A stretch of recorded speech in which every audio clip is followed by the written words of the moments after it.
The Zarathi hunting party had been stalking the human settlement for 3 rotations, their obsidian claws clicking against the crystalline trees of Kepler 442b. Vexthul, the pack's alpha, watched through compound eyes as the soft-skinned bipeds went about their daily routines, completely oblivious to the death that lurked in the shadows. "Look at them," Vexthul hissed to his lieutenant, mandibles spreading in what passed for amusement among his kind. No natural weapons, no armored hide, no enhanced senses. How did such pathetic creatures ever leave their birth world? The Zarathi were apex predators by design, 8 feet of chitinous armor, razor-sharp appendages and reflexes that could track a plasma bolt in flight. They had conquered 17 star systems before encountering humanity, and the humans had proven disappointingly easy prey on every world they'd met them, until now. The settlement below housed only 43 humans, mostly scientists and their families studying the planet's unique ecosystem. Easy pickings. Vexthul's pack would feast well tonight, and the Zarathi Empire would claim another world, for their ever-expanding territory. As the alien sun set, painting the sky in violent purples and oranges, Vexthul led his 12 hunters down from their perch. The humans had posted sentries, laughably inadequate ones. A single guard walked, the perimeter carrying some primitive projectile weapon. The Zarathi could close the distance and tear him apart before he could even raise his weapon. But as they approached, something unexpected happened.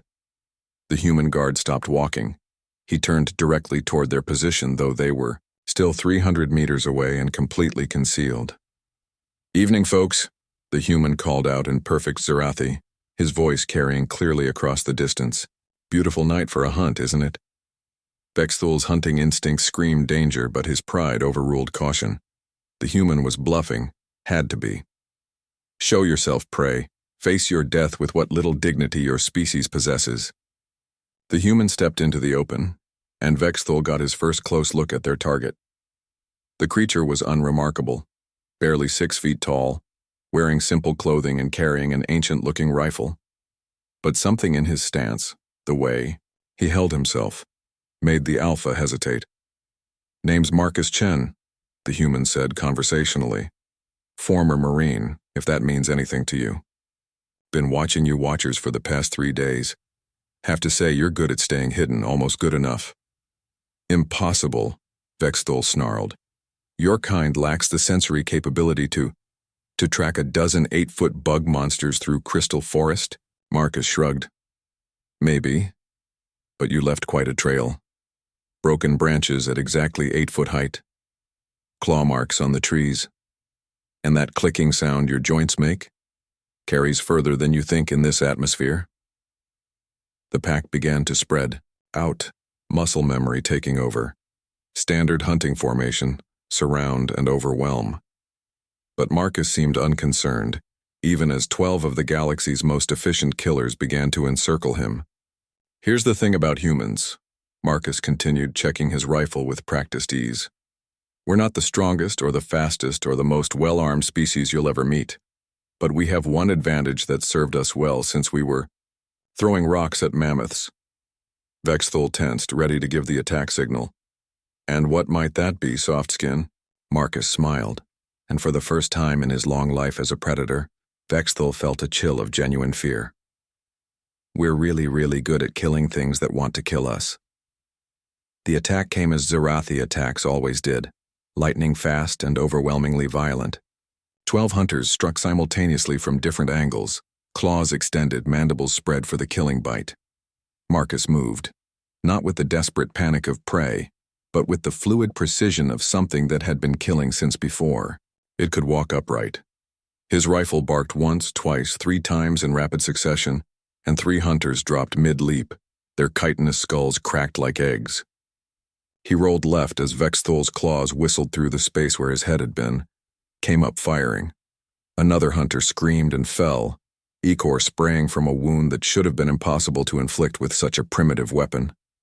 But Marcus wasn't done. He dropped the empty rifle and drew a knife, just a simple steel blade, nothing special. In his hands, it became something terrible.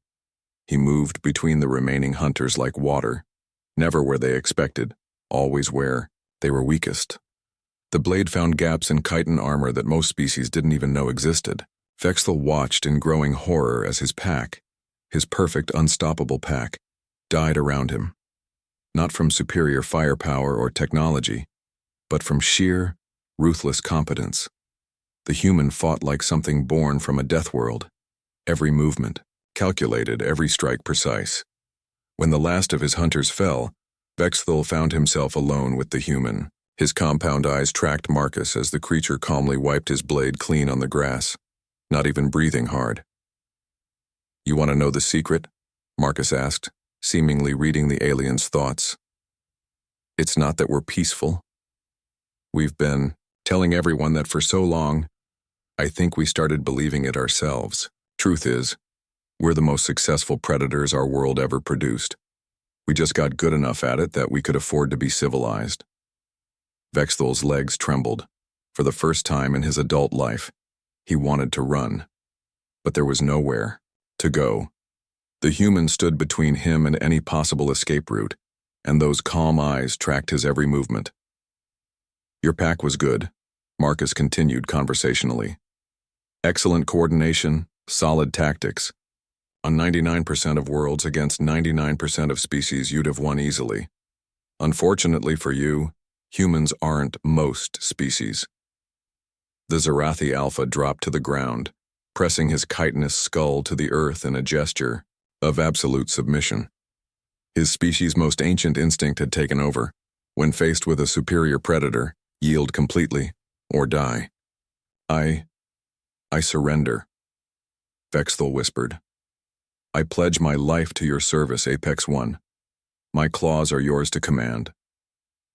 Marcus studied the prostrate alien for a long moment. "You know what? I believe you mean that.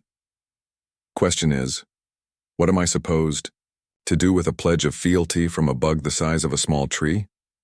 As the first light of dawn began to paint the horizon, Marcus made his decision. The Zarathi Empire would learn, as so many others had before them, that humanity's greatest strength wasn't their technology or their numbers. It was their ability to turn even their enemies into friends, or failing that, to make very clear what happened to those who insisted on remaining enemies. By sunrise, the galaxy had one less threat, and humanity had gained its most unexpected ally.